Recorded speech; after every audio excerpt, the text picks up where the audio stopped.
मनुष्य जन्म का सबसे बड़ा लाभ क्या है? चाहे वो सांख्य योग ज्ञान से हो या भक्ति से हो या धर्मनिष्ठा से हो या कर्मयोग से हो, सबका फल क्या है? अखंड भगवान की स्मृति। ये फल है। सब साधनों का फल क्या है? सब साधन कर यह फल सुंदर, प्रभु पद पंकज प्रीति निरंतर। अपने आराध्य देव का निरंतर सतत स्मरण, इसका फल क्या है? मृत्यु के समय भगवान की स्मृति और परम पद की प्राप्ति। जीवन भर साधन भजन करने का फल क्या है? भगवान का अखंड भजन। इसका फल क्या है? अंतिम समय वही अभ्यास भजन का आया और जन्म जन्म की बिगड़ी बन गई, भगवान की प्राप्ति हो गई। परीक्षित, जो निर्गुण स्वरूप में स्थित है, विधि निषेध की मर्यादा को लांघ चुके हैं, वो बड़े बड़े जीवन मुक्त महापुरुष भी भगवान श्री कृष्ण की लीला कथा सुनते रहते, गाते रहते, चिंतन करते रहते। फिर विषयी पुरुषों की तो बात जाने दो, जिनका काम हो चुका है, जो निर्गुण अवस्था में स्वरूप बोध में स्थित है, जीवन मुक्त है, वो भी भगवान की लीला कथा कहते हैं, सुनते। जैसे सनक सनंदन सनातन सनत कुमार, जीवन मुक्त महापुरुष, एक प्रवक्ता बन गया, 3 श्रोता बन गए, और हर समय हरिश शरणम हरिश शरणम हरिश शरणम। मैं तुम्हें एक महान ग्रंथ का परिचय बताता हूं, जिसका नाम श्रीमद् भागवत महापुराण है। हमारे पिता श्री कृष्ण द्वैपायन भगवान व्यास देव जी ने इसकी रचना की और मुझे अध्ययन कराया। राजर्षि, वैसे तो मेरी निर्गुण स्वरूप परमात्मा में पूर्ण निष्ठा है, निराकार निर्गुण, पर बलात् भगवान श्री कृष्ण की रूप माधुरी ने मेरे हृदय में यह सगुण रूप की आसक्ति पैदा कर दी, और मैंने 18,000 श्लोक अपने पिता श्री कृष्ण द्वैपायन व्यास देव जी से अध्ययन किया, कंठस्थ किया। श्री कृष्ण की रूप माधुरी ने मुझे आकर्षित कर लिया। तुम भगवान के कृपा पात्र हो और ब्रह्म ऋषियों के भी कृपा पात्र हो, संतों से तुम्हें प्रेम है, इसलिए मैं तुम्हें पुराण सुनाऊंगा। जो इस लीला कथा के प्रति थोड़ी भी श्रद्धा रखेगा, श्री सुखदेव जी के वचन, उसकी चित्तवृत्ति शुद्ध हो जाएगी और भगवान श्री कृष्ण के चरणों में अनन्य प्रेम होगा, और बहुत शीघ्र वो इस माया मोह से मुक्त हो जाएगा। जो लोग इस लोक या परलोक की किसी भी भोग की इच्छा रखते हैं, उनकी समस्त कामनाएं पूर्ण हो जाएंगी ये महापुराण सुनने से। और जिनको संसार दुख में अनुभव होने लगा है, वो मोक्ष प्राप्त करना चाहते हैं, तो इस लीला कथा सुनने के परिणाम में उसे मोक्ष की प्राप्ति होगी। जिसे लोक परलोक के भोग चाहिए, उसे भोग प्राप्त होगा। जो मोक्ष चाहता है, उसे मोक्ष की प्राप्ति होगी। और जो साधक योग संपन्न होना चाहता है, सिद्धियां प्राप्त करना चाहता है, उसको सिद्धियों की प्राप्ति होगी। जो ज्ञान प्राप्त करना चाहता है, उसे तत्व ज्ञान प्राप्त होगा। पर सबको चाहिए कि भगवान के नाम का प्रेम से खूब कीर्तन करे, खूब जप करे। हर प्रश्न का उत्तर यही होता है। श्री सुखदेव जी महाराज कह रहे, सबको चाहिए हरे नामानुकीर्तनम, चाहे लोक परलोक की कामना की पूर्ति, मोक्ष, भक्ति, प्रेम, जो चाहिए, एतन निर्विद्यमाना मिच्छता मकुतो भयम, योगिनाम नृप निर्णीतम हरे नामानुकीर्तनम। सबको चाहिए, क्योंकि सब सिद्धि भगवान के नाम में है। जो नाम कीर्तन करता है, नाम जप करता है, जो चाहेगा वो प्राप्त हो जाएगा। अपने कल्याण साधन की ओर से असावधान रहने वाले इन विषयी भोगी पुरुषों की लंबी आयु अनजाने में पूरी की पूरी व्यर्थ व्यतीत हो जाती है। क्या लाभ है ऐसी लंबी आयु प्राप्त करके? अरे सावधानी से ज्ञान पूर्वक घड़ी दो घड़ी बिता दिया जाए तो वही परम कल्याण का हेतु बन जाएगी। घड़ी दो घड़ी, 24 मिनट, 48 मिनट, बड़ी लंबी लंबी आयु भोगों में प्रपंच में लोग व्यतीत करके मर जाते हैं, कुछ नहीं लाभ ले पाते। और जो ज्ञानी जन सावधान है, वो घड़ी दो घड़ी में अपना काम बना लेते हैं। राजर्षि खटवांग को जब पता चला कि मात्र 48 मिनट समय रह गया है हमारी मृत्यु का, बस उसी समय भगवान के नाम में चित्तवृत्ति लगा दी, सारे संसार से हटा के, तो 48 मिनट में भगवान के अभय पद को प्राप्त कर लिया। आपके पास तो अभी समय है, आप निराश ना हो, निरंतर नाम जप करो। कई बार कहा है, आप ध्यान दीजिए सत्संग में, कि हर समय राधा राधा हम जप रहे, किसी समय मृत्यु हुई तो हमें भगवान की प्राप्ति हो जाएगी, परम पद मिल जाएगा। परीक्षित, अभी तो तुम्हारे जीवन की अवधि 7 दिन की है। खटवांग ने 48 मिनट में भगवत प्राप्ति की थी। चिंता मत करो, इसी 7 दिन में तुम्हें परम पद में विस्थापित कर दूंगा। जब कोई संत, जब कोई गुरु कहे चिंता मत करो, तो हृदय शीतल हो जाना चाहिए, विश्वास होना। ए परीक्षित, खट्वांग ने 48 मिनट में भगवत प्राप्ति की, तुम्हारे 7 दिन, चिंता मत करो, परम पद में मैं विराजमान करूंगा। मृत्यु का समय आने पर वही घबराते हैं जिन्होंने जीवन में भजन नहीं किया। घबराना नहीं चाहिए, वैराग्य से युक्त होकर शरीर संबंध को काट देना चाहिए। अब जीवन भर शरीर संबंध में रहो, मैं पुरुष मैं स्त्री, तो बुढ़ापे में काट पाओगे नहीं। यावत स्वस्थमिदम कलेवरम यावत च दूरे जरा, जब तक बुढ़ापा दूर है, शरीर स्वस्थ है, रोगी नहीं हुआ, तब तक मन को प्रभु में लगा लो। अन्यथा जैसे आग लगने पर कुआं खोदना व्यर्थ है, ऐसे ही बुढ़ापे में भजन नहीं होता। नहीं होता, ये सब नाटकबाजी, भजन नहीं होता। अभ्यास जीवन में किया नहीं भजन, जो अभ्यास कर रहे हैं वो देख ले, और जिन्होंने अभ्यास नहीं किया वो भगवान में चित्तवृत्ति लगा देंगे। या संसारी लोग कहते हैं अरे तुम्हारी भजन की अवस्था है, तो जो बोल रहा है भजन की अवस्था, उससे पूछो तुम्हारी अवस्था क्या है, तुम भजन करते हो? ये जीवन बड़ा कीमती है केवल भगवत प्राप्ति के लिए। महामुनि परमहंस शिरोमणि श्री सुखदेव जी कह रहे हैं, धैर्य के साथ घर से निकलकर तीर्थ या भगवत धामों का आश्रय लें, और वहां एकांत में भगवान का नाम जप या प्रणव गुरु प्रदत्त आओ मां, मन ही मन खूब जप करे। जैसे गोकर्ण जी ने अपने पिता को उपदेश किया, छोड़ो चलो भजन। बड़ा कठिन है, बड़ा कठिन है, बातें बनाना अलग है, बहुत कठिन है। जब कोई भगवत प्राप्ति की चाह करना किसी भी संयोग से प्रारंभ करता है, तो लड़का बच्चा और पत्नी और परिवार इतना प्यारा लगना लगता है कि पूछो मत। मतलब कैसे तुम्हें बताए, तुम मोह में हो इसलिए नहीं जानते, थोड़ा हटो वैराग्य की तरफ, तब पता। भगवत मार्ग को कोई खिलवाड़ नहीं है। अगर थोड़ी भी आशा है तो वही पहुंच जाओगे, थोड़ी भी आशा, इसीलिए आशा का कनेक्शन ही काट दिया जाता है। बड़ा धैर्य रखकर घर से निकले हो किसी धाम या तीर्थ। अगर अपना कल्याण करना, पूरा जीवन गृहस्थी में व्यतीत कर दिया, तो अंतिम बनाओ किसी धाम या तीर्थ का आश्रय लेकर भगवान का निरंतर नाम जप करते हुए या प्रणव का जप करते हुए बुद्धि को सब जगह से हटा ले, कोई हमारा नहीं। जैसे तितिक्षु ब्राह्मण की कथा 11 स्कंद में आएगी श्रीमद् भागवत में। जब उसका सब धन नष्ट हो गया, परिवार वाले छोड़ दिए, शरीर बुढ़ापा, तब उसने निश्चय किया अब जितनी आयु बची भगवान को देंगे। तो इतना महापुरुष हो गया कि भगवान उसके चरित्र का गायन किए 11 स्कंद में। इंद्रियों को सब जगह से हटा ले, बुद्धि को हटा ले, किसके बल से? नाम जप के बल से। और विचार करे कि जैसे हमने पहले बहुत शरीर छोड़े, ऐसे अब इस शरीर छोड़ने का समय आ रहा है, मुझे बिल्कुल विचलित नहीं होना, मेरा कोई नहीं भगवान के सिवा। अब वो भगवान के चिंतन में डूबे और भगवान का ध्यान करे। भगवान के ध्यान करते करते जब वो भगवान में तन्मय हो जाता है, वो आनंद से युक्त हुआ, तमोगुण रजोगुण सतोगुण तीनों क्षीण हो गए, और वो भगवान के परम पद को प्राप्त हो जाता। पद बड़ा कठिन है, जीवन में अभ्यास नहीं किया तो ये नहीं कर पाओगे, बिल्कुल नहीं कर पाओगे। परीक्षित जी ने पूछा कि आपने जिस धारणा की बात बताई, धारणा से ही तो ध्यान होता है। जो आपने कहा कि बहुत जल्दी परम पद प्राप्त हो जाता है, तो उसका स्वरूप क्या है? श्री सुखदेव जी ने कहा, बहुत ध्यान देने योग्य बात, परीक्षित ये धारणा वही कर सकता है जो आसन जीत चुका है। ले आसन जीत चुका है, 3 घंटे बिना किसी भी तरह के हिले डुले, सिद्धासन या पद्मासन में बिल्कुल मूर्तिवत, उसे कहते हैं आसन विजयी। 3 घंटे सिद्धासन पद्मासन, इन्हीं को आसनों में गणना की गई है। ये सुखासन तो जनसाधारण लोगों का आसन है। शांत एकदम, नाम या मंत्र, बिल्कुल हिलना डुलना नहीं, बिल्कुल हिलना डुलना। गुरु कृपा सिद्ध का सबका अभ्यास पूर्ण हुआ, बहुत आनंद। थोड़ी देर तो भीषण कष्ट होता है, फिर शून्याकार स्थिति होती, शून्य एकदम शरीर शांत, लक्ष्य में स्थिति है।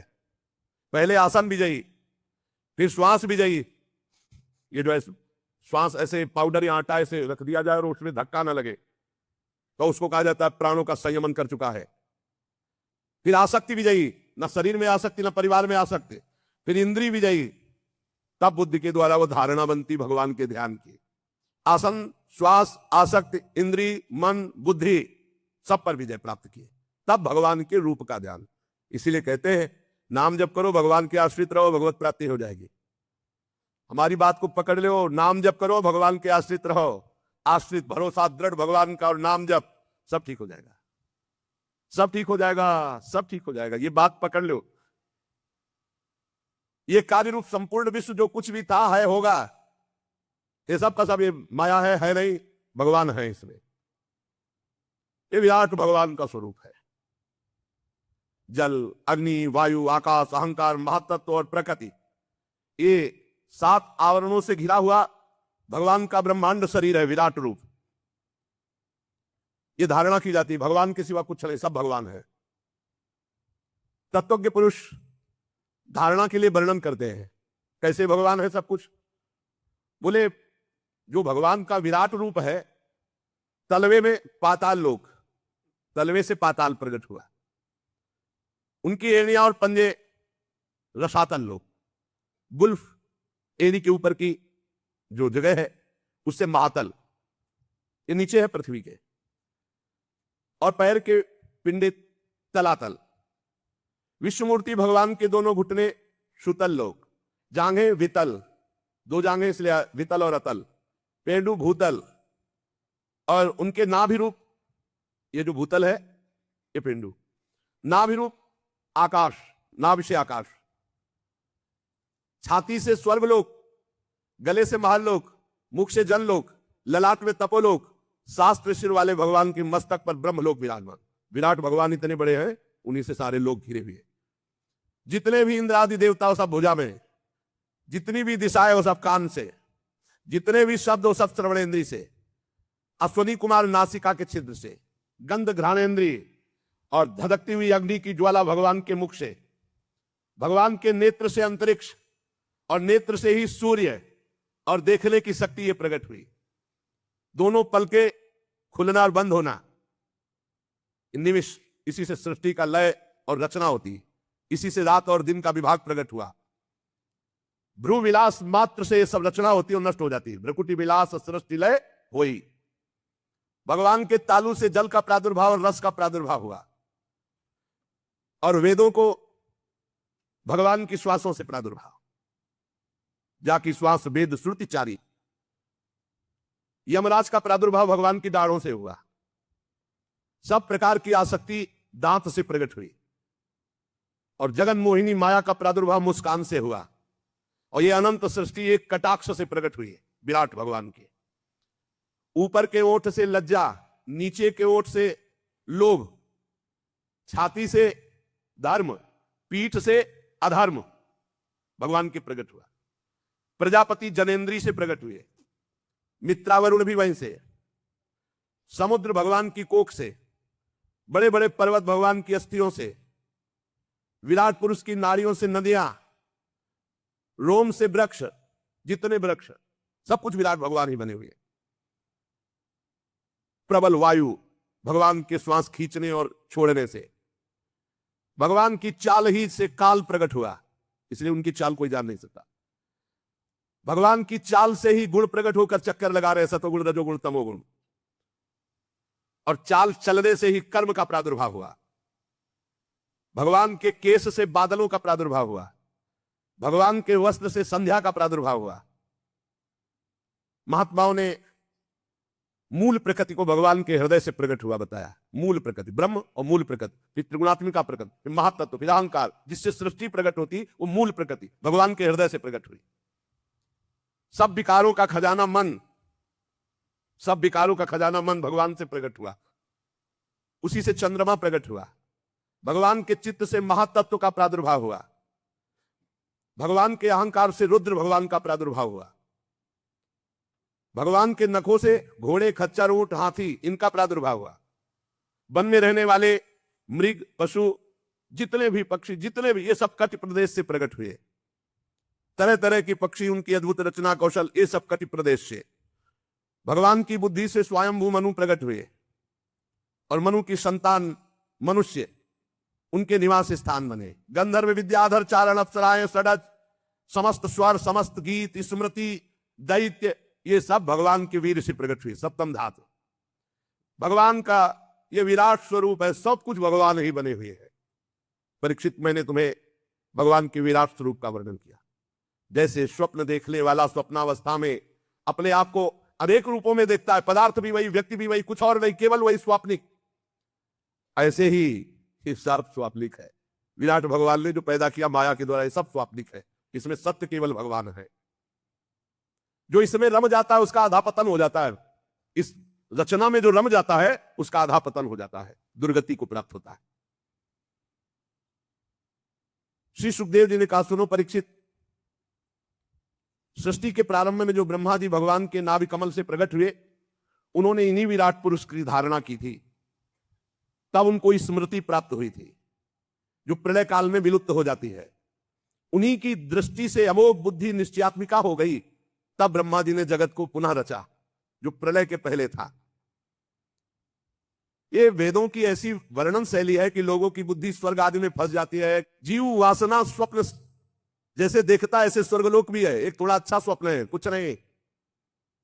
सच्चे सुख की प्राप्ति से जीव वंचित हो जाता है, वह भगवत प्राप्ति। इसलिए विद्वान पुरुष को चाहिए कि जितना ये मायाकृत नाटक है, जितने से काम चल जाए उतना काम चलाओ, और हर समय नाम जप करो, समय व्यर्थ मत जाने दो। ये सब माया है, मायाकृत रचना है। जितना प्रयोजन जिस वस्तु से रखोगे उतना ही बंधते चले जाओगे। अपनी बुद्धि को बचाओ, वस्तु व्यक्ति स्थान से और श्री भगवान में लगाओ। संसार के पदार्थ प्रारब्ध के अधीन है, चाहे जितना पढ़ लिख ले हो। अगर तुम्हारे प्रारब्ध में है कि धन मिलेगा तो मिलेगा, नहीं तो पढ़े डिग्री लिए घूमो, ना नौकरी मिलेगी ना धन मिलेगा। लेकिन भगवान का भजन कर लो तो भगवान मिल जाएंगे, प्रारब्ध के अधीन नहीं। सुख दुख प्रारब्ध के अधीन है, पक्का समझ लो। तुम्हारा प्रयत्न निष्फल होगा यदि तुम्हारे प्रारब्ध में धन नहीं है। प्रारब्ध में धन है तो प्रयास ना होने पर भी देख लो खूब धन वैभव, लेकिन प्रारब्ध में सुख और दुख होता है, भगवत प्राप्ति नहीं। इसलिए ऐसा भजन करो कि प्रारब्ध को नष्ट कर दो, सुख और दुख से परे परमानंद में निमग्न हो जाओ। ये मनुष्य शरीर इसलिए मिला है। परीक्षित, जब जमीन में सोने से काम चल सकता है तो पलंग के लिए क्यों प्रयास करे? भजन करो, काहे को? जब भुजा भगवान ने दी है, उससे तकिया का काम चल जाता है, तो तकिया लाने की आवश्यकता क्या है? भजन के लिए जन्म हुआ, भजन के लिए। जब अंजलि से काम चल सकता है तो बहुत से पात्र बटोरने की जरूरत क्या है?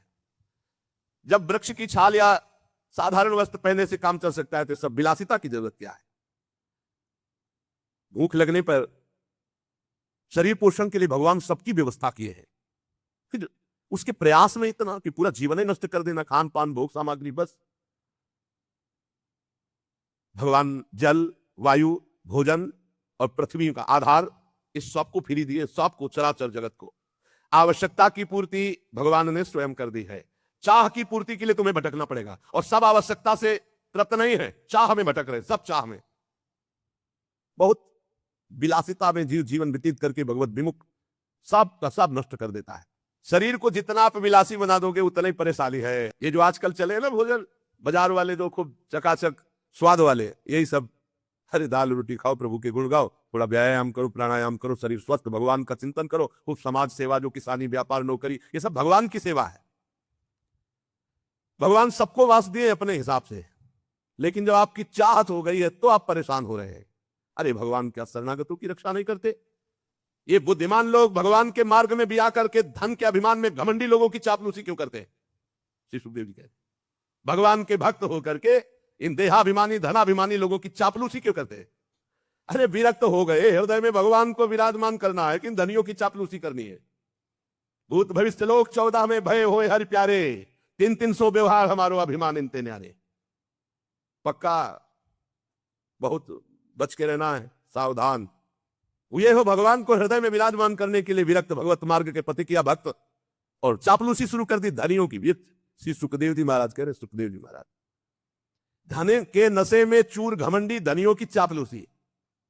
हृदय में विराजमान श्रोता सिद्ध भगवान की प्राप्ति के लिए जब चले तो भगवान या भगवान के प्रेमी या किंचन और या जे दीन प्यारे वेद पुकारे, हमारे भगवान को लेकर आ गया, ऐसे दीन जनों को प्यार। धन के नशे में चूर घमंडी धनियों की चापलूसी विरक्त क्यों? श्री सुखदेव जी महाराज कह रहे, इसलिए बहुत सावधान। क्या विश्वंभर भगवान पर भरोसा नहीं? जन्म मृत्यु के चक्र में डालने वाले धन और धनी और अज्ञान और अज्ञानियों का संग बिल्कुल ना करे। भरोसो दृढ़ इन चरणन के रूप।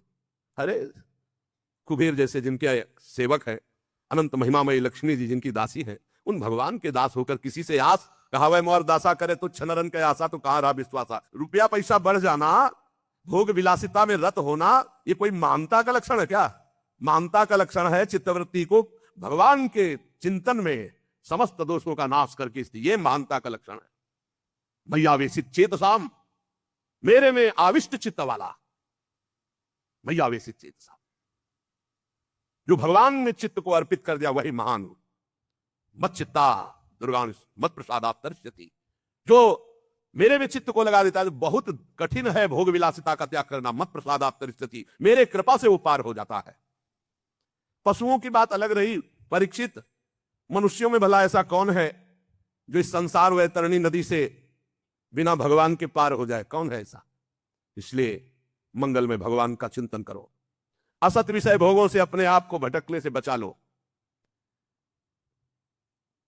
परीक्षित, कोई कोई साधक अपने शरीर के भीतर हृदयाकाश में विराजमान भगवान के प्रादेश मात्र स्वरूप की धारणा करते कि मेरे हृदय में भगवान विराजमान है, और हृदय में भगवान का ध्यान करते हैं। एकाग्र चित्त से जब खूब नाम जप किया जाता है तो ध्यान की योग्यता प्राप्त होने लगती है। यह हम आपको हृदय की बात कहते हैं। किसी और साधन से ध्यान पक्का नहीं होता, नाम से होता है। जितना नाम जप करोगे उतने रूप प्रकाशित होता चला जाएगा। देखिए रूप नाम आधीना। उपासक को दिखाई देने लगता है बड़ा प्रसन्न मुख है श्री भगवान का, कमल के समान विशाल कोमल नेत्र है, कदम्ब के पुष्प की केसर के समान पीला वस्त्र धारण किए हुए हैं, भुजाओं में श्रेष्ठ रत्नों से जड़े हुए स्वर्ण के बाजूबंद शोभायमान है, सिर पर बड़ा ही सुंदर मोर मुकुट, कानों में कुंडल, बहुमूल्य रत्न जगमगा रहे हैं मुकुट में।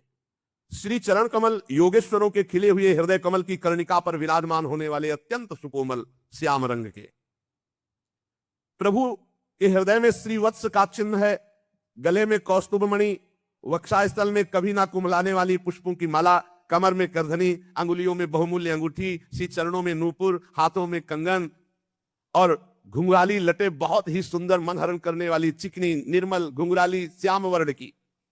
मुख कमल मंद मंद मुस्कुरा रहा है, लीलापूर्ण उन्मुक्त हास्य और अपने भक्त की तरफ मंद मुस्कान चितवन से देख रहे हैं, अनुग्रह की वर्षा करते हुए। जब ये रूप हृदय में आता है उसी समय सब कर्म बंधन छिन्न भिन्न हो जाते हैं। बिना भगवान के रूप दर्शन के कर्म बंधन, इसे भगवत प्राप्ति कहते हैं, भगवत साक्षात्कार। हृदय में भगवान की धारणा की भगवान, अब वो आंख खोला तो सामने भगवान, आंख मूंदे तो सब भगवान हृदय में। परीक्षित, एक तो ये भगवत प्राप्ति, और एक जब योगी पुरुष अपने शरीर को छोड़ना चाहे, योगी जिसने योग किया है अष्टांग योग, तो किसी देश काल में मन न लगाते हुए सुखपूर्वक आसन पर बैठ जाए, प्राणों को जीत ले, इंद्रियों को संयम में करे और बुद्धि से मन को नियमित करके मन के साथ बुद्धि को क्षेत्रज्ञ में, क्षेत्रज्ञ को आत्मा में, आत्मा को परमात्मा में लीन कर दिया। निर्मल बुद्धि को मन में और मन के साथ बुद्धि को क्षेत्रज्ञ, क्षेत्रज्ञ को अंतरात्मा में, अंतरात्मा को परमात्मा में लीन करके उस शांति पद को प्राप्त हो गया। अब उसके लिए कोई कर्तव्य शेष नहीं रहा, वो जीवन मुक्त महापुरुष हो गया। यहां ना सतोगुण है, ना रजोगुण है, ना तमोगुण है। अब काल की भी दाल उस महात्मा के ऊपर नहीं गलती जो ऐसी स्थिति को प्राप्त है। योगी लोग चित्तवृत्ति का निरोध करके परमात्मा में ऐसी स्थिति प्राप्त करते। अलग अलग श्री सुखदेव जी भगवत प्राप्ति का स्वरूप वर्णन करते हैं। यही परम पद है। एक भगवान के नाम जप करते हुए ध्यान में स्थित हुआ, और एक जो है योगी इस तरह से परमात्मा में स्थित हुआ। अब एक है ज्ञान दृष्टि। ज्ञान दृष्टि बल से जिसकी सब चित्त वासना नष्ट हो चुकी है, वो ब्रह्मनिष्ठ अपने को परमात्मा स्वरूप देखता है। वो जब शरीर त्याग करता है तो कैसे? एड़ी से अपनी गुदा को दबाकर, गुदा बिना घबराहट के प्राणवायु को षटचक्र भेदन करता है। वह मनस्वी नाभि चक्र मणिपूरक में स्थित वायु को हृदय चक्र अनाहत में, वहां से उदान वायु को वक्षा स्थल में, विशुद्ध चक्र में, फिर वहां से वायु को धीरे धीरे तालुमूल विशुद्ध चक्र के आगे बढ़ा देता है। तदनंतर 2 आंख, 2 कान, 2 नासा छिद्र, मुख, इन सातों को रोक करके वायु प्राणवायु को भौं के बीच में आज्ञा चक्र में ले जाता है। अगर उसे किसी लोकांतर का भोग चाहिए तो फिर वहां रुकना होता है, वहीं से संकल्प बनेगा और वो उसी लोक में पहुंचेगा। और अगर नहीं तो आधी घड़ी 12 मिनट तक आज्ञा चक्र में वायु को रोके, फिर वहां से शास्त्र सार ब्रह्मरंध्र, और फिर ब्रह्मरंध्र का छेदन करके जीवन मुक्त परमात्मा स्वरूप हो। एक ये गति है। और यदि योगी को वहां इच्छा हो जाए कि मैं ब्रह्मलोक में जाऊं, 8 सिद्धियों का भोग भोगूं, जो वो सब प्राप्त हो जाएगा। अरे इसीलिए भजन करो। योगी का शरीर वायु की भांति सूक्ष्म हो जाता है। वो उपासना, तपस्या, योग, ज्ञान का सेवन करने वाला त्रिलोकी के बाहर भीतर कहीं भी घूम सकता है, पास मिल जाता है उसको। जहां चाहे, देवलोक, ब्रह्मलोक, तपलोक, महालोक, रसातल, तलातल, पाताल, मां, जहां चाहे। ये भगवान का शिशुमार चक्र विष्णु ब्रह्मांड का भ्रमण केंद्र है। योगी चाहे तो मार लोक चला जाए, सत्यलोक चला जाए, सत्यलोक जाएगा, जितनी ब्रह्मा की आयु वहां आनंद लेकर फिर वो ब्रह्म को प्राप्त हो जाएगा। भगवान का भजन करने वाला जिस पद को प्राप्त होता है, वहां न शोक है, न दुख है, न बुढ़ापा है, न मृत्यु है, न भूख है, न प्यास है, न मान है, न अपमान है, न उद्वेग है, न भय है, न केवल आनंद ही आनंद। यही प्राप्त करने के लिए मानव देह मिला है। ब्रह्मलोक में केवल एक बात का दुख है, वो जब मृत्यु लोक के प्राणियों को भोगों में रत देखते हैं तब वो दुखी होते हैं कि अरे भजन कर लेता तो हमसे भी ऊपर भगवान के धाम को जा सकता, कैसा जीवन बर्बाद कर रहा है। बस इसी बात की व्यथा ब्रह्मलोक के ब्रह्म ऋषियों को होती है। जो ज्योतिर्मय भगवान के स्वरूप को प्राप्त करता है, घ्राणेन्द्रिय को गंध तन्मात्रा में, रसना को रस तन्मात्रा में, नेत्र को रूप तन्मात्रा में, त्वचा को स्पर्श श्रोत्र को शब्द तन्मात्रा में, कर्मेंद्रिय को अपनी अपनी क्रिया शक्ति में अपने अपने सूक्ष्म स्वरूपों को प्राप्त करा देता है। पंचभूतों को स्थूल सूक्ष्म आवरणों को पार करके अहंकार में प्रवेश करता है। सूक्ष्म भूतों को तामस अहंकार में, इंद्रियों को राजस अहंकार में, मन और इंद्रियों को अधिष्ठात्र देवताओं को सात्विक अहंकार में, इसके बाद अहंकार के सहित लय रूप गति के द्वारा महातत्व में, और महातत्व प्रकृति रूप आवरण में, और प्रकृति रूप ब्रह्म में अब ब्रह्म प्राप्त हो। ये सब योगियों की गति। बड़ा कठिन है ब्रह्म प्राप्ति, और बड़ा सरल है। राधा राधा राधा मान लो। इसीलिए हम बार बार कहा करते हैं कि हम ऐसे अंधविश्वास में नहीं बोल रहे, बहुत सोच समझ के, बहुत जीवन यात्रा करके बोल रहे हैं। नाम जप करो, भगवान के आश्रित रहो, सारे कर्म भगवान को समर्पित कर दो, भगवत प्राप्ति हो जाएगी। नहीं, देखो कितनी कठिन है। जो तुम समझ नहीं सकते वो करना होता है, तब वो परमाणु यहाँ फोड़ करके, एक की ब्रह्मरंध्र फोड़ करके हो रही। सुना था? कुछ नहीं पता, बस राधा राधा जपो और जो कर्म हो भगवान को अर्पित करो, वो आनंद स्वरूप परमात्मा को प्राप्त होता है। कितनी नाम की महिमा है। पुत्र के बहाने नारायण बुलाए तो कौनो चक्र नहीं तोड़ना पड़ा, और संसार चक्र टूट गया, भगवान की प्राप्ति हो गई। इसीलिए आनंदित रहो, वृंदावन धाम मिल गया भगवान। कितना कठिन। इसीलिए धूप की गर्मी तब तुम्हें छाया समझ में आएगी कि भगवत प्राप्ति है क्या। संसार चक्र में पड़े हुए मनुष्य के लिए बहुत सरल भगवत प्राप्ति। भगवान श्री कृष्ण की लीला कथा गायन, नाम जप, उनकी सेवा, जिससे अनन्य भक्ति हो जाए तो बहुत सरलता पूर्वक भगवत प्राप्ति हो जाए। भगवान ब्रह्मा अपनी पवित्र बुद्धि से 3 बार समस्त वेद शास्त्रों का अनुशीलन किया, फिर यही निकाला कि सबसे सरल उपाय है भगवान का नाम जप करते हुए, भगवान की लीला कथा सुनते हुए भगवान की सेवा की जाए श्री कृष्ण चंद्र की, तो सर्वश्रेष्ठ परम पद सहज में मिल जाए।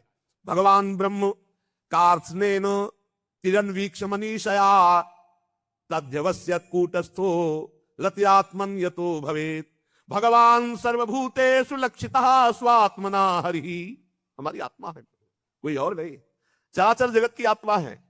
इसलिए परीक्षित, सब मनुष्यों को चाहिए कि सब समय तस्मात् सर्वात्मना राजन हरि सर्वत्र सर्वदा श्रोतव्यः कीर्तितव्यश्च स्मर्तव्यो भगवान नृणाम्।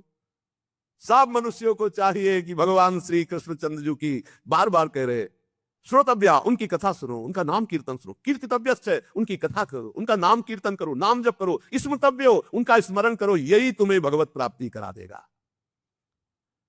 भगवान के संत जन बड़े उदार है, जो भगवान की लीलामृत का, कथामृत का पान कराने के लिए अहेतुकी भाव से दान करते। खूब कानों के दोनों में भर भर कर ये भगवान लीलामृत पान करो, इससे तुम्हारे हृदय का विषैला भी उतर जाएगा, शुद्ध हो जाएगा, और तुम्हें इसी जन्म में भगवत प्राप्ति हो जाएगी। परीक्षित, तुमने जो मुझसे पूछा था कि मरते समय बुद्धिमान मनुष्य को क्या करना चाहिए, तो तुम्हें उत्तर दे दिया। सद्यो मुक्ति, क्रम मुक्ति, भगवत भाव से भगवत प्राप्ति। और देखो, अगर भगवत प्राप्ति ना करना चाहे और कोई इच्छा करना चाहे तो मैं उपाय बताता हूं। जिसे ब्रह्म तेज का भाव हो कि मुझे ब्रह्म तेज मिले, तो बृहस्पति जी की आराधना करे। जिसे इंद्रियों की विशेष शक्ति की कामना हो, वो इंद्र देवता की आराधना करे। जिसे पुत्र प्राप्ति की चाह हो कि हमारे लड़का हो जाए, तो प्रजापतियों की उपासना करे। जिसे लक्ष्मी की चाह हो, वो महामाया आद्याशक्ति देवी की आराधना करे। जिसे तेज चाहिए कि जो मैं बोलूं, जो मैं कहूं वैसे सब माने, तो अग्निदेव की आराधना करे। धन चाहिए तो वसुओं की, प्रभाव और वीरता चाहिए तो भगवान शंकर की, रुद्र की। अन्न चाहिए तो अदिति की, स्वर्ग चाहिए तो देवताओं की, राज्य की अभिलाषा हो तो विश्वदेवों की, समाज को अपने अनुकूल बनाना हो तो साध्य देवताओं की आराधना करे। आयु बढ़ानी हो तो अश्विनी कुमारों की आराधना करे। पुष्टता बल की इच्छा हो तो लोकमाता पृथ्वी की और जो आकाश का सेवन करे, आराधना करे। सुंदरता चाहिए तो गंधर्वों की आराधना करे। पत्नी चाहिए तो उर्वशी की आराधना करे। स्वामित्व चाहिए तो ब्रह्मा की आराधना करे। यश चाहिए तो यज्ञ पुरुष की आराधना करे। रुपया पैसा खजाना चाहिए तो वरुण देव की आराधना करे। और विशुद्ध विद्या चाहिए तो आद्य गुरु भगवान शंकर की आराधना करे। पति पत्नी में सदैव प्रेम बना रहे, इसके लिए पार्वती जी की आराधना करे। धर्म उपार्जन के लिए भगवान विष्णु की आराधना करे। वंश परंपरा चलती रहे, इसके लिए पितरों की आराधना करे। हमारा वंश सुरक्षित रहे, इसके लिए यक्षों की आराधना करे।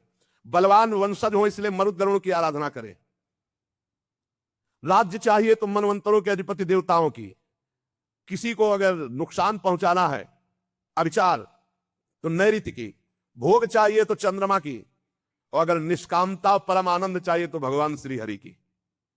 बुद्धिमान पुरुष वही है, अकामः सर्व कामो वा मोक्ष काम उदारधी तीव्रेण भक्ति योगेन यजेत पुरुषम परम। चाहे निष्काम हो या सकाम, चाहे मोक्ष चाहो, चाहे भोग चाहो, चाहे भक्ति चाहो, जो तुम्हें चाहना हो, भगवान श्री कृष्ण के चरणों की आराधना करो, सब प्राप्त हो जाएगा। जितने उपासक हैं उनका सबसे बड़ा हित इसी में है कि इस जन्म में ऐसा अभ्यास कर लो कि तुम्हारा भगवत स्मरण ना छूटे, बाद जो चाहोगे प्राप्त हो जाएगा। तो ऐसे ही पुरुषों का संग करो जो भगवान के प्रेमी जन हैं। जहां भगवान की लीला कथाएं ही गाई जाती है, ऐसे संतों का सत्संग सुनो।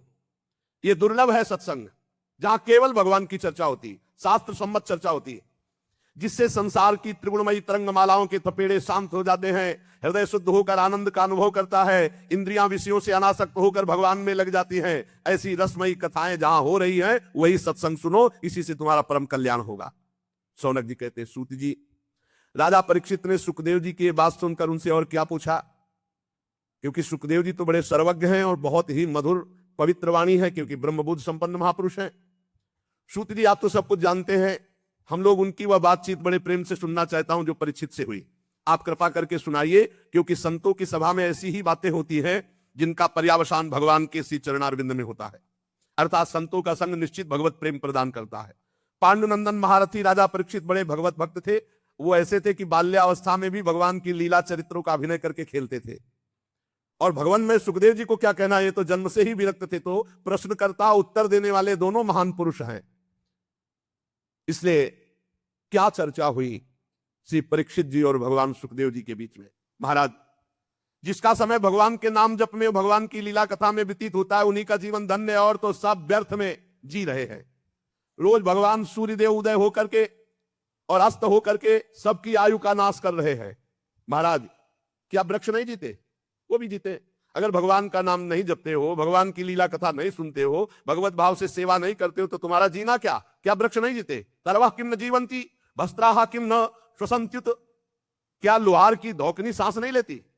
न खादंती न मेहंती किम ग्राम पशुओं परे। क्या गांव के जो पशु हैं वो खाते पीते नहीं है क्या? वो भी खाते पीते। क्या वो मैथुन नहीं करते? वो भी बच्चा पैदा करते। तुम मनुष्य होकर के यही खाना पीना, श्वास लेना, बच्चा पैदा करना, सोना जागना, तो तुम्हारा मनुष्य जीवन किस बात से श्रेष्ठ रहा? अरे जिसके कान में भगवान का नाम नहीं पड़ा, भगवान की लीला कथा नहीं पड़ी, वो नर पशु, कुत्ते, ग्राम सुकर, ऊंट और गधे से भी गया बीता है। स्वविद्वराहोष्ट खरैः संस्तुतः पुरुषः पशु न यत्कर्ण पथोपेतो जातु नाम गदाग्रजः बिले बतो रुक्रम विक्रमांगे न सर्वतः कर्ण पुटे नरस्य जिह्वा सती दार्दुरिकेव सूत न चोपगायत्युरुगाय गाथा। आहा, जिसके कान में भगवान का नाम नहीं पड़ा, भगवान की लीला कथा नहीं पड़ी, वो मनुष्य पशु, कुत्ते, ग्राम सुकर, ऊंट और गधे से भी गया बीता है। श्री सुखदेव जी महाराज महामहिम परीक्षित जी महाराज जी के जो प्रश्नों का उत्तर दे रहे, वो सुनने की इच्छा से शौनक जी महाराज ये बात कह रहे। सूत जी, जो मनुष्य भगवान श्री कृष्ण की कथा कभी नहीं सुनता, उसके कान बिल के समान है। कान का महत्व है भगवान का नाम सुनना, भगवान की चर्चा सुनना। जिन हरि कथा सुनी नहीं काना श्रवण रंग अहि भवन समाना। वो बिल के समान है, जिसमें सांप रहता है, वो बिल। श्रवण रंग अहि भवन समाना, जिन छेदों में सांप आदि रहते हो छेद मात्र है, जिनमें भगवान का नाम, भगवान की चर्चा नहीं गई। और जो जीव भगवान की लीला कथा का गायन नहीं करती, जिह्वा सती दादुर्य के मेढक की जबान के समान है। जो नहीं करही राम गुण गाना जीह सुदादुर जीह समाना। जिह्वा सती दादुर केवल, जिसकी जबान भगवान की चर्चा नहीं करती, भगवान का नाम नहीं लेती, वो टर टर दिन भर बात करते रहते, मेढक की तरह बेकार है। और जो सिर कभी भगवान श्री कृष्ण के चरणों में और संतों के चरणों में नहीं झुकता, वो व्यर्थ है। ते सिर कटु तुमरी समतूला, जे न नमत हरि गुरु पद मूला। जो भगवान के चरणों में, संतों के चरणों में, गुरुदेव के चरणों में सर नहीं झुकता, कड़वी लौकी के समान व्यर्थ है। वो रेशमी वस्त्र और सुसज्जित मुकुट धारण करने में भी वो बोझा मात्र है। जो हाथ भगवान की सेवा पूजा नहीं करते, वो सोने के कंगन से भूषित होने पर भी मुर्दे के हाथ है। हाथों की महत्ता भगवान की सेवा, समाज की सेवा, माता पिता की सेवा, संत गुरु की सेवा, पशु पक्षी की सेवा। जो आंखें भगवान का, श्री विग्रह का दर्शन नहीं करती, संतों के दर्शन नहीं करती, वो जैसे मोर के पंख में आंख बनी हुई है व्यर्थ, ऐसे ही है। नयनन संत दरस नहीं देखा, लोचन मोर पंख सम लेखा। जिनके नेत्र भगवान का श्री विग्रह और संत जन, गुरुजनों के दर्शन नहीं करते, बेकार के चिन्ह मात्र वो नेत्र हैं। जो मनुष्य अपने पैरों में चलने की शक्ति रखकर धाम की परिक्रमा नहीं करता, भगवान की लीला स्थलियों का भ्रमण नहीं करता, वो बेकार के पैर हैं, उन पैरों का कोई महत्व नहीं। जिस मनुष्य ने भगवत प्रेमी संतों के चरणों की धूल कभी सिर पर नहीं धारण की, भगवान की भक्ति नहीं हृदय में आई, तो जीता मुर्दे के समान है। जीता हुआ मुर्दा कौन है? जिसके हृदय में भगवान की भक्ति नहीं। जिन हरि भगति हृदय नहीं आनी, जीवित सौ समान ते प्राणी। जिस मनुष्य ने भगवान के चरणों में चढ़ी हुई तुलसी की गंध नहीं सूंघी, सराहना नहीं किया, हा ओ भाग्य, आज हमें भगवत प्रसादी तुलसी जी मिली, आज भगवत प्रसादी माला मिली, आज भगवत प्रसाद पाने को मिला, उसका जीवन व्यर्थ है। सूत जी, वो हृदय नहीं लोहा है, जिसमें भगवान के प्रति प्रीति नहीं, भगवान के नामों के प्रति प्रीति नहीं, भगवान की लीला कथा के प्रति प्रीति नहीं, वो जीवन व्यर्थ है। इसलिए भगवान के परम भक्त आत्मविद्या विशारद भगवान श्री सुखदेव जी ने परीक्षित जी के सुंदर प्रश्न करने पर बड़ा सुंदर उत्तर दिया होगा, हम सब सुनना चाहते हैं। सूत जी कहते हैं, श्री सुखदेव जी महाराज भगवत तत्व प्राप्त महापुरुष है, और उत्तरानंदन राजा परीक्षित गर्भ में ही भगवत साक्षात्कार किए हुए दोनों महापुरुष है। शरीर, पत्नी, पुत्र, महल, पशु, धन, भाई, बंधु, निष्कंटक राज्य, सब का सब एक क्षण में त्याग दिया, सबकी ममता, और ममता त्याग कर गंगा किनारे भगवान के प्राप्ति के लिए एक क्षण में सब कुछ त्याग दिया। शौनकादि ऋषियों, महामनस्वी परीक्षित ने अपनी मृत्यु का निश्चित समय जान लिया था, इसलिए उन्होंने धर्म, अर्थ और काम तीन का त्याग कर दिया और संन्यास ले लिया। भगवान श्री कृष्ण में सुदृढ़ आत्मभाव प्राप्त हो, इसलिए भगवान श्री कृष्ण की महिमा सुनने के लिए श्री सुखदेव जी से यही प्रश्न किया जो आप लोग मुझसे पूछ रहे हैं। परीक्षित जी ने पूछा, भगवत स्वरूप मुनिवर, आप परम पवित्र और सर्वज्ञ हैं, आपने जो कुछ कहा वो सत्य एवं उचित है।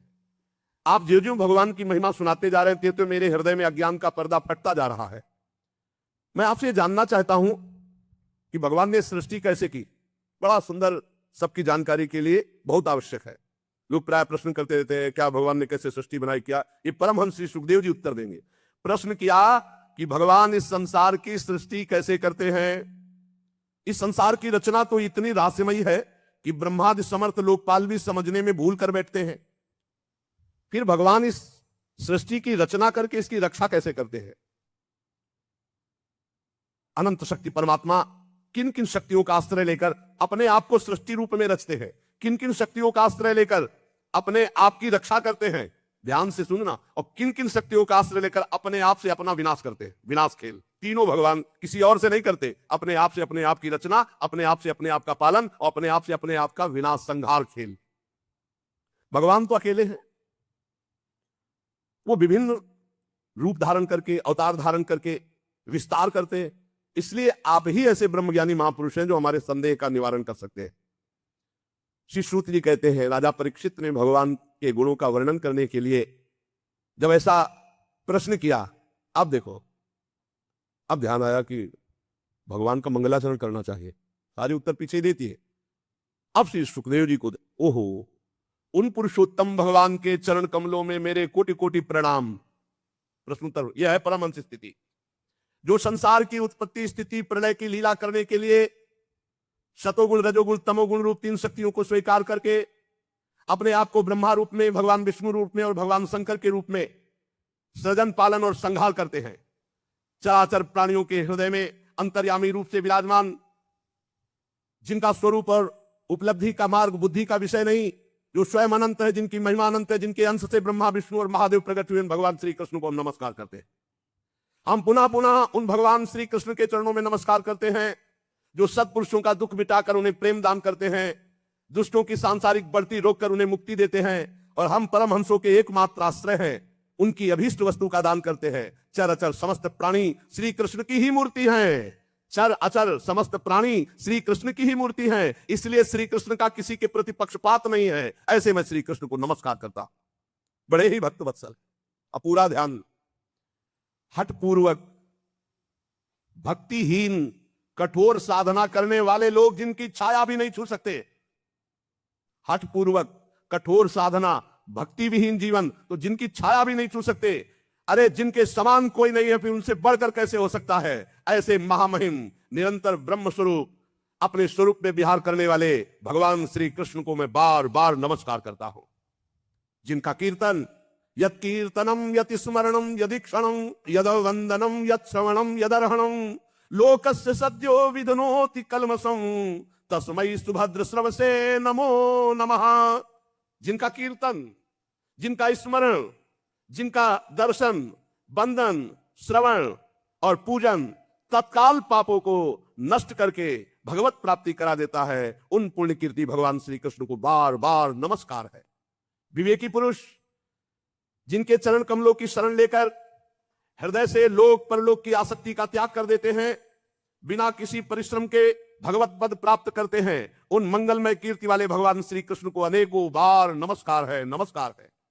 बड़े बड़े तपस्वी, दानी, यशस्वी, मनस्वी, सदाचारी, मंत्रवेत्ता जब तक अपनी साधनाओं को तथा अपने आप को भगवान के चरणों में समर्पित नहीं कर देते, तब तक उन्हें भगवत प्राप्ति नहीं होती है। ध्यान दीजिए, बड़े बड़े तपस्वी, दानी, यशस्वी, मनस्वी, सदाचारी, मंत्रवेत्ता जब तक अपनी साधनाओं को और अपने आप को भगवान के चरणों में समर्पित नहीं कर देते, तब तक भगवत प्राप्ति नहीं होती है। जिनके प्रति आत्मसमर्पण की ऐसी महिमा है, उन कल्याणमयी कीर्ति वाले भगवान श्री कृष्ण को मैं बार बार नमस्कार करता हूं। किरात, हूण, आंध्र, पुलिंद, पुलकस, अभीर, कंक, यवन, खस आदि जो जातियां हैं और भी दूसरे पापी लोग हैं, जो भगवान की शरण में हो जाते हैं, भगवान उन्हें परम पवित्र कर देते हैं। ऐसे सर्वशक्तिमान भगवान श्री कृष्ण को मैं बार बार नमस्कार करता हूं। वे ही भगवान ज्ञानियों की आत्मा है, योगियों के परमात्मा है, भक्तों के भगवान है, कर्मकांडियों के लिए वेद मूर्ति है, धार्मिकों के लिए धर्म मूर्ति है, तपस्वियों के लिए तपः स्वरूप है। ब्रह्मा, शंकर आदि बड़े बड़े देवता अपने शुद्ध हृदय से उनके स्वरूप का चिंतन करते हैं और आश्चर्यचकित होकर देखते हैं वो भगवान श्री कृष्ण मुझ पर अपना अनुग्रह प्रसाद की वर्षा करें।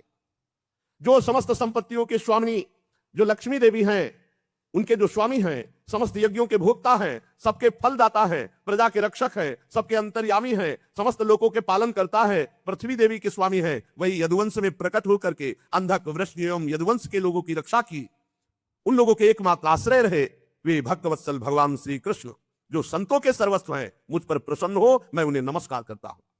विद्वान पुरुष जिनके चरण कमलों के चिंतन रूपी समाधि से शुद्ध हुई बुद्धि के द्वारा आत्म तत्व का साक्षात्कार करते हैं, उनके दर्शन करते हैं, अपनी अपनी मति रुचि के अनुसार उनके स्वरूप का वर्णन करते हैं, पर पार आज तक कोई नहीं पाया। वे प्रेम और मुक्ति को लुटाने वाले भगवान श्री कृष्ण हम पर प्रसन्न हो, मैं उन्हें नमस्कार करता हूं। जिन्होंने सृष्टि के समय ब्रह्मा के हृदय में पूर्व कल्प की स्मृति जागृत की, ज्ञान के अधिष्ठात्री देवी को प्रेरित किया, अपने अंगों के सहित वेद के रूप में उनके मुख से प्रकट हुई, वे ज्ञान के मूल कारण भगवान श्री कृष्ण मुझ पर कृपा करें और मेरे हृदय में प्रकट हो। भगवान ही पंचमहाभूत बने, भगवान ही शरीर का निर्माण किया और भगवान ही जीव रूप से इसमें शयन कर रहे। गजब की बात, पकड़ ले तो पकड़ ले। भगवान ही पंचभूत बने, भगवान ही पंचभूतों से निर्मित शरीर बने, भगवान ही इसमें जीव रूप से विराजमान है, भगवान ही 5 ज्ञानेंद्री, 5 कर्मेंद्री, 5 प्राण, 1 मन, इन 16 कलाओं से युक्त होकर इसमें विराजमान। भगवान ही भगवान, यही बोध होता है। सर्वभूतमय भगवान मेरी वाणी को अपने गुणों से अलंकृत कर दे। संत पुरुष जिनके मुख कमल से मकरंद से समान झरती हुई ज्ञानमयी सुधा का पान करते हैं, वासुदेव अवतार सर्वज्ञ भगवान श्री कृष्ण द्वैपायन व्यास देव जी के चरणों में मेरा बारंबार नमस्कार। ये मंगल श्री सुखदेव जी ने किया। बीच में यही है परमहंसों की स्थिति। सबसे पहले प्रश्न का उत्तर दिया, फिर आराध्य देव भगवान श्री कृष्ण की वंदना, फिर गुरु श्री कृष्ण द्वैपायन भगवान व्यास देव जी जिन्होंने भागवत की रचना करके उपदेश किया, उनको नमस्कार किया। परीक्षित सुनो, वेद गर्भ स्वयंभू भगवान ब्रह्मा से नारद जी ने यही प्रश्न किया था कि आपने सृष्टि कैसे प्रकट की, जिसका स्वयं भगवान नारायण ने उपदेश किया था, वही मैं तुमसे कह रहा हूं। ध्यान से सुनो। नारद जी ने जो प्रश्न किया और भगवान ने जो उत्तर दिया, वो आगे चर्चा करेंगे। श्री राधा वल्लभ लाल की जय।